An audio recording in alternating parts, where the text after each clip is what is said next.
Hi, this is another development log for my game Arcane Fortune.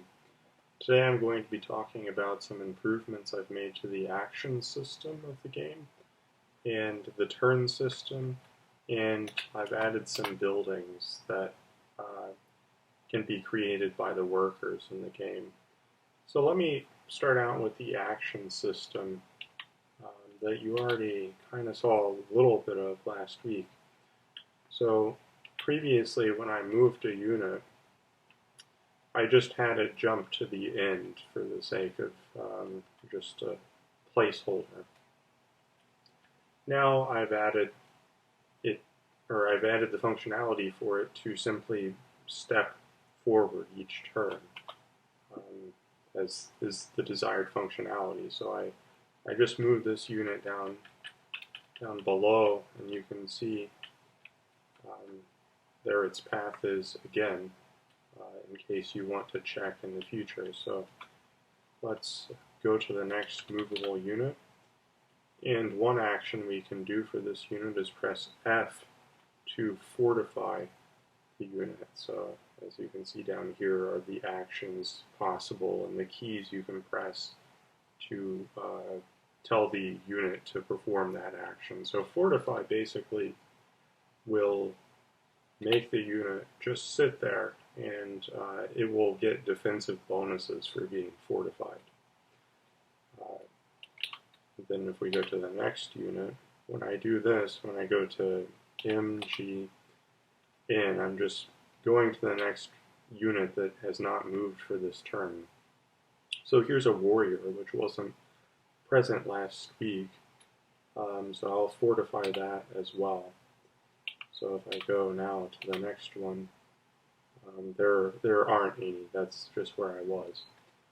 So if you pay attention to the right here, it will say next turn, and we can just press N to progress the turn. So the important thing to watch is we're going to see this unit step forward as we would expect, and so on.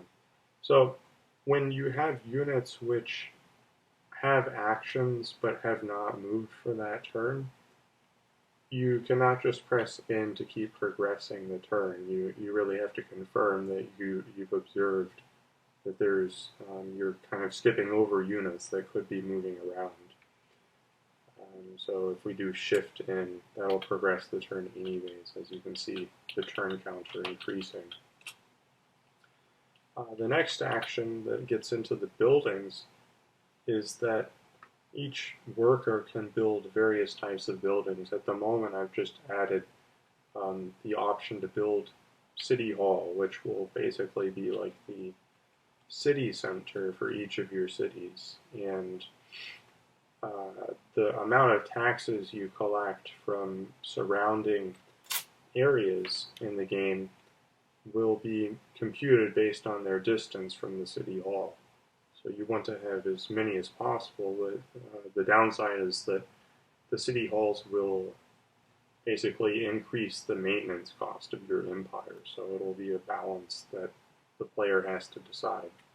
So let me build the city hall right here, and I press enter to confirm. So now what's happening is the worker is going to that spot, and they will, when they get there, they'll build it.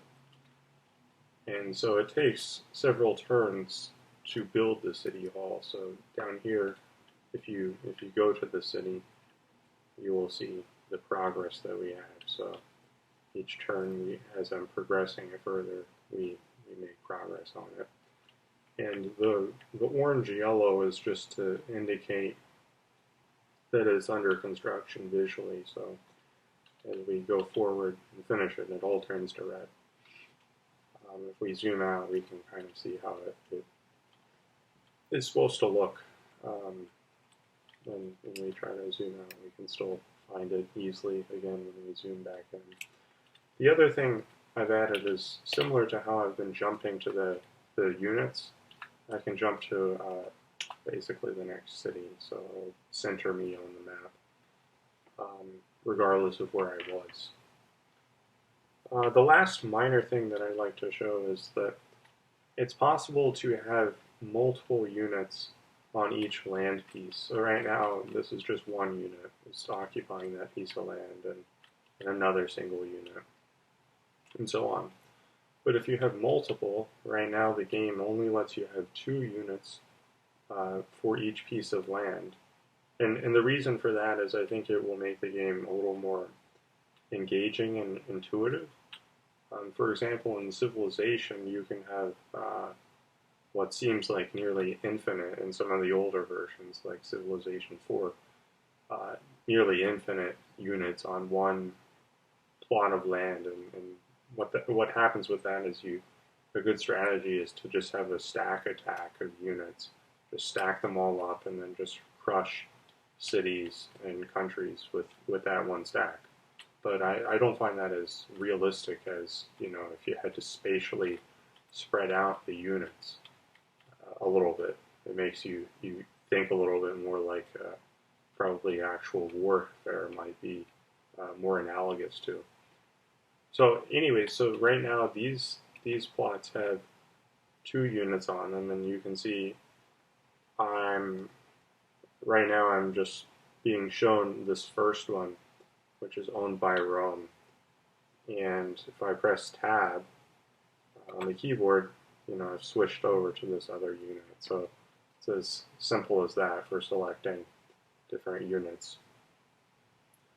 That's all the features I've added since last week that are worth mentioning.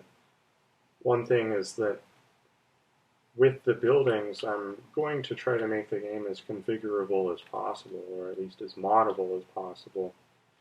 And one way is that, I'm going to have configuration files where you can just define the text-based art that you want to have for each of these building types and units. So you can just rewrite a text file, for example, to have this look like something else.